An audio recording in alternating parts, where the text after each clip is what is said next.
जिन लोगों को आरक्षण का लाभ मिलता है जाति के आधार पर, धर्म के आधार पर, वो लोग इसे अपना अधिकार समझते हैं। लेकिन जिन्हें आरक्षण का अधिकार या फिर फायदा नहीं मिलता, वो इसे संस्थागत अन्याय का एक तरीका मानकर कुड़ते हैं। जाहिर है कि सिस्टम को जमकर कोसते भी हैं, सरकार को भी कोसते हैं और राजनीतिक लोग इसका फायदा उठाते हैं। 2023 चुनावी साल है। देश के कई राज्यों में चुनाव होने वाले हैं, जिसको लेकर खींचतान लगातार जारी है। इसी बीच अब आरक्षण को लेकर सुप्रीम कोर्ट का बड़ा फैसला है।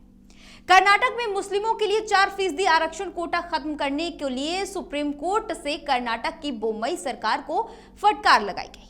सुप्रीम कोर्ट ने कहा कि मुसलमानों के लिए ओबीसी श्रेणी के तहत 4% आरक्षण वापस लेने का फैसला भ्रामक धारणाओं पर आधारित है और अस्थिर नींव पर प्रतीत होता है, जिस पर राजनीति अब तेज हो गई है। सभी जानते हैं कि देश की राष्ट्रपति द्रौपदी मुर्मू 2022 में देश की पहली आदिवासी राष्ट्रपति बनी। कहा जाता है कि भारत के लिए ये एक बेहद खूबसूरत विकास की तस्वीर है, क्योंकि संविधान में कहा गया है कि जब कोई आदिवासी राष्ट्रपति की कुर्सी तक पहुंच जाए तो उस समय देश से आरक्षण जो है वो समाप्त किया जा सकता है।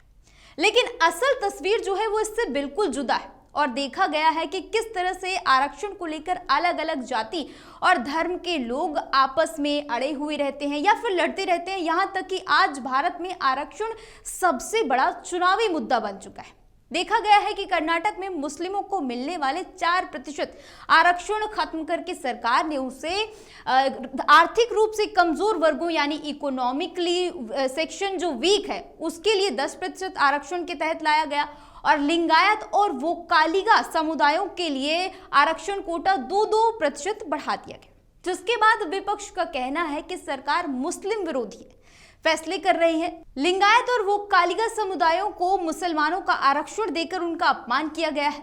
इससे समुदायों के बीच में नफरत फैलेगी।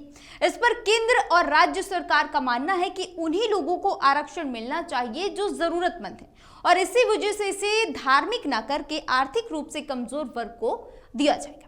वहीं अब अगर एक बार फिर से संविधान की बात हम करें तो संविधान में धर्म के आधार पर किसी भी समुदाय को आरक्षण देने की इजाजत नहीं है।